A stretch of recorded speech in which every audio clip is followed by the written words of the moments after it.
కింద నుంచి మీకు ఎదుగుతున్నాను రా. ఇక్కడేం చేస్తున్నారు? మన టైం బాగుందిరా. ఎవడన్నా అప్పిస్తున్నారా ఏంటి? కాదురా, ఉద్యోగాలు ఇస్తారమ్మన్నాడు. గురూజీ చూసారా, చౌదరిగా చెప్పింది నిజమే. మరి శుక్రమాదేశ్ మొదలైంది. ఇంతకీ ఎవరా మహానుభావుడు? నమస్కారం. నమస్తే. అయినరా నేను చెప్పింది? ఆహా, సాక్షాత్ ఎంప్లాయ్మెంట్ ఎక్స్చేంజ్ నడుచుకుంటూ వస్తున్నట్టు ఉంది. పదండి పట్టేద్దాం. నమస్కారం సార్. నమస్తే. వీలే సార్ మా ఫ్రెండ్స్. నమస్కారం. నమస్తే. నేను చెప్పానుగా భగవాన్ గారు. ఆహా, పేరులోనే దేవుడు ఉన్నాడు. లోపల కూడా పాజిటివ్ థింకింగ్ ఎక్కువ. ఇంతకీ మీరు ఇండియానా చైనీసా? India sir. మా ఫేస్ చూస్తారు అనిపించలేదు మీకు? భలే కామెడీ ఫీల్ అలా ఉన్నాడు. అవును సార్. నేను అడిగేది ఇండియన్ రెస్టారెంటా చైనీస్ రెస్టారెంటా అని. నేను ఏది ఓపెన్ గా డిస్కస్ చేయను కదా. పేరు చూసుకుల్లో డిస్కషన్ పెడతాడు అనుకుంటే వీటేంట్రా హోటల్ అంటున్నాడు. బాబు ఎట్ ఫీల్ అవుతున్నాడు. అంతా మీ ఇష్టం ఉంటున్నాడు సార్. ఫస్ట్ చైనీస్ రెస్టారెంట్ కి వెళ్దాం. నెక్స్ట్ అక్కడ డిసైడ్ చేద్దాం. చాలా ఇబ్బంది పడుతున్నట్టున్నారు. నువ్వు చేత్తో తినే బాబు. నేను జనరల్ గా చైనీసే ప్రిఫర్ చేస్తాను. ఫ్యాట్ కంటెంట్ తక్కువ ఉంటది కదా. రేపు నుంచి మేము కూడా ఇదే ఫాలో అవుతాం. ఎంతకీ మీకు స్టీల్ ప్లాంటా, షిప్ యార్డా, ఏషియాడా, జింకా, బంకా? హెచ్పిసిఎల్. ఇవన్నీ దేనికి సార్? దేనికేంటి? ఉద్యోగం చేయడానికి. మీకు ఎందులో కావాలో చెప్పండి. నేను అమలపోతున్నారా? ఏంటయ్యా డిస్కషన్స్? మాకు నీ ఛాయిస్లు ఉంటాయి అనుకోలేదు. మీరు సడన్ గా జింకు బంకు అంటే సింక్ అవడానికి కొంచెం టైం పట్టింది. అదే అదే జేసీ గారు టోపీలు పెట్టుకుని ఉద్యోగం అన్నారుగా. వీటిలో టోపులు పెట్టుకునే జాబ్లు ఎక్కడ ఉన్నాయండి? అన్నిటిలోనే ఉంటాయి. వాటిలో కూడా ఉంటాయి. వాచ్మెన్ ఉద్యోగం కావాలా? ఇంతకీ మీరు అనే జాబ్ లేండి సార్? నేను చెప్పేది టోపులు పెట్టుకునే ఉద్యోగం కాదు, టైల్ కట్టుకునే ఉద్యోగం. అది టైల్ కట్టుకోవటం మాకు రాదు. వాళ్ళు కడతారులే. ఇంతకీ మీకు జిఎం కావాలనా, ఏజిఎం కావాలనా? అతను పిలుస్తున్నాడు చూడు బాబు. జిఎం అడిగితే ఎలా ఉంటుందంట? ఏజీఎం అంటే వెంటనే కొంచెం పెద్దదిగా ఉంది. అడుగు. ఏజీఎం ఇప్పించండి సార్. అనుకున్నాను నువ్వు ఇది అడుగుతావని. జిఎం అంటే జనరల్ మేనేజర్, ఏజిఎం అంటే అసిస్టెంట్ జనరల్ మేనేజర్. తూచండి, మాకు జిఎంఏ కావాలి సార్. అది సరే కానీ భగవాన్ జీ, ఈ ఉద్యోగాలకి టోపులు పెట్టుకుని వెళ్ళొచ్చా? నీ ఇష్టం వచ్చినట్టు వెళ్ళొచ్చమ్మా. అయితే నాకు జింక్ లో నాకు స్టీల్ ప్లేట్, నాకు బంకులో గానీ. కన్ఫ్యూజ్ చేయగానే ఆయన్ని అందరికీ ఒక చోట ఇప్పించండి సార్. కలిసి పని చేసుకుంటాం. జీతం ఎంతండి? 30,000 అంటే 40,000. వడ్డీ ఎంత? అప్పు కాదయ్యా, నీకు ఇచ్చే జీతం. అంటే తిరిగి ఒక్కలేదా? ఫ్రస్ట్రేషన్ లో ఉన్నట్టున్నాడు. అవునండి. నువ్వు ఇచ్చిన వాళ్ళు తీసుకోరు. మాకు అవసరం కూడా అదే. అంతేకాదు ప్రతి నెల గ్రాట్యుటీ, పిఎఫ్, సిఎఫ్. బియ్యం కూడా సార్? నువ్వు యాక్ చేస్తావా? భగవాన్ జీ, మీరు ఇదంతా ఎందుకు చేస్తున్నారు? ఊరికే మాత్రం కాదు, నేను మంచోడని చెప్పి నా కారు పెట్రోల్ లేకుండా వెళ్తుందా? వెళ్దాం. నేను ఇచ్చుకోవాల్సినవి ఉంటాయి కదా. ఇలా చూడు, అందుకని ఉద్యోగానికి వాళ్ళ ఆకారం తీసుకుంటా. మా గెటబుల్ చూసి మీరు అపార్థం చేసుకుంటున్నారు. మాకంత పొజిషన్ లేదండి బాబు. పోనీ నలుగురు కలిసి ఉద్యోగం చేసుకోవచ్చా? మీ దరిద్రం నాకు అర్థమైంది. థ్యాంక్స్. మీ నలుగురు కలిసి ₹1,00,000 ఇవ్వండి చాలు. నేను నమ్మనరా, డబ్బుల విషయంలో అసలు నమ్మను. నాన్నగారు మీరు అలా అంటాం భావ్యం కాదు. ఏదో జేసీ గారి సిఫార్సు వల్ల శని గారు సైడ్ అయ్యి శుక్రవారం మొదలైంది. ఉద్యోగం దానంతటి అదే వెతుకుంటూ వచ్చింది. అందుకని ఇంకేం కావాలో చెప్పండి. స్టీల్ ప్లాంట్ లో జీఎం అని పెద్ద పోస్ట్ అమ్మా. జీతం 30,000, నెల నెల ప్రమోషన్లు, సిఎఫ్లు, డిఎఫ్లు, పిఎఫ్లు, బిఎఫ్లు. ఇవన్నీ నువ్వు చదివిన చదువుకే? అబ్బాబే, దీనికి చదువుకి సంబంధం లేదండి. చెప్పాను కదా, శుక్ర మహాదశ. అది దాని పవర్ అనుకోండి, ఎఫెక్ట్ అనుకోండి. ఈ రోజుల్లో కూడా గ్రహాలు అబ్బా ఏంటండి వాడన్న ప్రతిదాన్ని ఇలా కొట్టి పడేస్తారు. చిన్నప్పటి నుంచి లక్షలు పోస్ట్ చదివించారు. అమ్మా నువ్వు లేని పోనీ పెట్టుకో. లక్షలు ఎక్కడైనా ఊరుకోరా, మాట వరుస కదాలే. ఒక 25,000 ఇస్తే వాడి జీవితం సెటిల్ అయిపోతుంది అంటున్నాడుగా. అంతగా ఆలోచిస్తారేంటండి? అమ్మా నాకు ఉద్యోగం రాగానే మీ అందరినీ స్టీల్ ప్లాంట్ షిఫ్ట్ చేస్తే ఓకే? నువ్వు చెప్పేదంతా కరెక్టేనా? నాన్నగారు మీకు అంత అనుమానం అది ఇవ్వకండి. సర్లే, ఇప్పటికిప్పుడు అంత డబ్బు అంటే కష్టం గానీ నా కెనటిక్ హోండా అమ్మాలి. నాకు తెలుసు మీరు ఆ నిర్ణయం తీసుకుంటారని, అందుకే పార్టీని పట్టుకొచ్చాను. బయట వెయిటింగ్.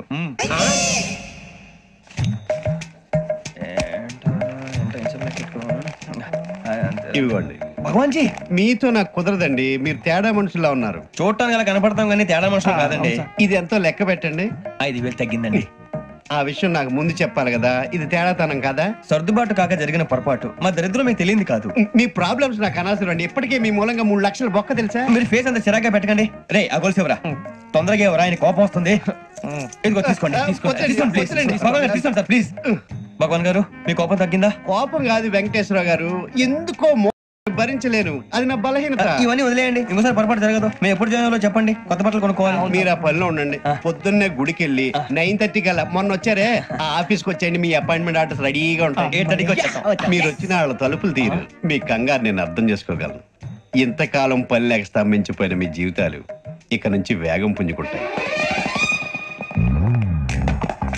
ఆయన ఉన్నారా? ఎవరు? భగవాన్ గారు. మీరెవరు? ఆయన క్లోజ్ ఫ్రెండ్స్. సరే లోపలండి. పదా సార్, వీళ్ళు భగవాన్ క్లోజ్ ఫ్రెండ్స్ అంటారు. సరే నువ్వు వెళ్ళు, నేను మాట్లాడతా. సార్, మీరంతా భగవాన్ స్నేహితులా? అవును, అలాంటి స్నేహితులు ఉన్నందుకు గర్వపడుతున్నాం. సరే, ఏంటి సంగతి? ఏముంది, మా అపాయింట్మెంట్ ఆర్డర్ చేస్తే పట్టుకులు చేరిపోతాం. ఈ రోజు గురు పౌర్ణమి, మంచి రోజు. అపాయింట్మెంట్ ఆర్డర్ ఏంటి? మీకు అందాల్సిన నీకు అందనట్లేదు. ఏంటది? ఏంటంటావేంటి? ఒక్కోడు 10,000 ఇచ్చాం. భగవాన్ గారి హెల్పింగ్ నేచర్ కాబట్టి తక్కువ రేటుకి ఒప్పుకున్నాడు. ఇంతకీ ఇది ఏ ఆఫీసో మీకు తెలుసా? తెలుసుకోవాల్సిన అవసరం మాకు లేదు. కానీ చెప్పాల్సిన అవసరం మాకుంది. యాంటీ కరప్షన్ బ్యూరో, అంటే అవినీతి నిరోధక శాఖ. లంచం తీసుకోవటమే కాదు, ఇవ్వటం కూడా నేరం. మీ భగవాన్ గారు ఒక 420. మా బాబుకి ఇన్ని తిట్లు వచ్చిన విషయం నిన్నే తెలిసింది నాకు. ఇంతవరకు మా బాబు నా ఒట్టుమే చేయలేదని మీ అందరితో గర్వంగా చెప్పుకునేవాడిని. First time man handing record తక్కువ నా గోల్ చెలుగు లాగేస్తాడు. అరే కోపడకండి రా, వాడు ఇక్కడే దొరుకుతాడని మా ఫ్రెండ్ చెప్పాడు. తొక్క దొరుకుతాడు. జింక్ లో కావాలనా, బంక్ లో కావాలనా, స్టీల్ ప్లాంట్ లో కావాలనా, షిప్ యార్డ్ లో కావాలనా? అంటే ఎక్కడ పడితే అక్కడ ఇప్పిస్తారా సార్? ఎక్కడ పడితే అక్కడ, ఎలా కావాలంటే అలా చేసుకుందాం, ఇబ్బంది ఏమీ లేదు. ఆపరేషన్ లో కావాలనా? అవి గేమ్స్ కదా సార్. ఆ స్పోర్ట్స్ కోటాలు ఏవయ్యా? ఏమైంది సార్? ఉద్యోగాలు ఇప్పించమని ఎంట పడుతున్నారు. నువ్వు టచ్ లో ఫోన్ చేయ.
అవును సార్.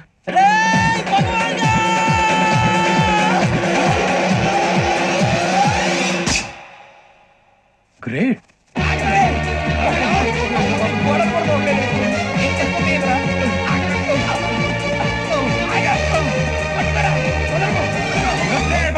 మీ నలుగురు సెలెక్ట్ అయ్యారు. దేనికి? ఎస్ఐ సెలక్షన్స్ లో మీరు ఫిజికల్ టెస్ట్ అన్ని పాస్ అయ్యారు.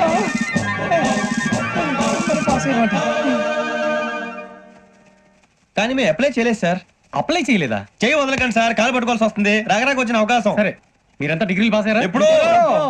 ఓకే, ఇప్పుడు అప్లై చేయండి. Thank you sir. నేను మేనేజ్ చేస్తాను. Thank you sir. మీరు రిటర్న్ టెస్ట్ ప్రిపేర్ అలాగే అవ్వండి. సార్. All the best. రేయ్, ఈ పరీక్షల్లో సమాధానాలని ఏబిసిడ్యూల్లోనే ఉంటాయి. ప్రతి ప్రశ్నకి 4 ఏదో ఒకటి కరెక్ట్ ఆన్సర్. ఏది కరెక్టో మనకు తెలియదు కదరా. నీకు ఏబిసిడ్యూల్ తెలుసు కదా? తెలుసు. అయితే కళ్ళు మూసుకుని 4 ఏదో ఒకటి రాసుకుంటూ పోతాం. మన అదృష్టం బాగుండి అవి కరెక్ట్ అయితే పాస్ అయిపోతాం. ఎస్ఎల్ కూడా అయిపోతాం. వారిని ఏబిసిడీలు వస్తే ఎస్ఐలు అయిపోతాం అని తెలిస్తే నాన్న కష్టాలు పడి డిగ్రీలు చేసేవాళ్ళం కాదు కదరా. రెడీ, స్టార్ట్ చేద్దాం. నీ ఇష్టదేమో ఆంజనేయ స్వామి. వేసుకో. నీ ఇష్ట పొలిటీషియన్ వాజ్పేయి. ఏబిసిడీలో రావాలి. నేషనల్ లెవెల్లో కాదు, స్టేట్ లెవెల్లో 7. స్టేట్ అయితే చంద్రబాబు నాయుడు. సిఎస్కో. నీకు ఇష్టం క్రికెటర్ ఎవర్రా? Mister dependable. ఆడేవడరా? ఓ, నీ క్రికెట్ లో విజ్ఞాన ప్రదర్శనలో ద్రావిడు. డిఎస్కో. వేసావా? నీకు ఇష్టమైన నటుడు? బాలకృష్ణ. సమర్సింహారెడ్డిలో డీటెయిల్స్ వద్దు, బిఎస్కో. అయిపోయిందిరా, అందరూ దీన్నే ఫాలో అవ్వాలి. రాత్రికి ఏబిసిడీలు బాగా బట్టి పట్టండి. అందరూ ఏవే ఆన్సర్లు రాయాలి. మునిగితే అందరూ కలిసి మునుగుదాం. అయినా గురువారం పాటు గురుమేట్ల మీద కూర్చొని రాసింది ఖచ్చితంగా జరుగుతుందని జేసీ గారు చెప్పారు. మన ప్రయత్నం మనం చేద్దాం, మిగిలిన వినాయకుడి మీద వదిలేద్దాం. ఆయన కూడా ఏదో పని ఉండాలి కదా.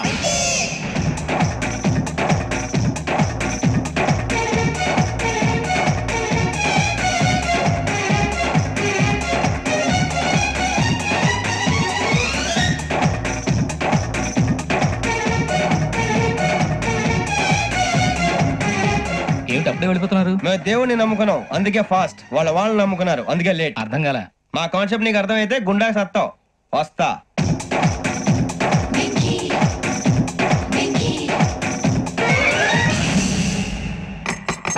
అరే మనం అనుకున్నదంతా అయిపోయింది. అరే, మనం అనుకున్నదంతా జరిగిపోయిందిరా. పొద్దున జిరా తెప్పించకండి. ఎవరు పోయారు? నీ దరిద్రం పోయింది. నువ్వు ఎస్ఐ ట్రైనింగ్ కి సెలెక్ట్ అయ్యావు. అన్న తండ్రి నేనే నమ్మలేదు, వాళ్ళు నమ్మారు. నాన్న నోరు తెరవరా. వాడు ఇంకా మొహం కడుక్కోలేదమ్మా. వాడికి ఏం కొత్త కదమ్మా, నువ్వు పెట్టవే. అమ్మా చాలా సంతోషంగా ఉంది. ఈ సంతోషాన్ని వెంటనే చౌదరి గారితో పంచుకోవాలి. డేయ్, ఎవడన్నా సంతోషాన్ని కన్నవాళ్లతోటో కట్టుకున్న దాంతోనో పంచుకుంటాడు.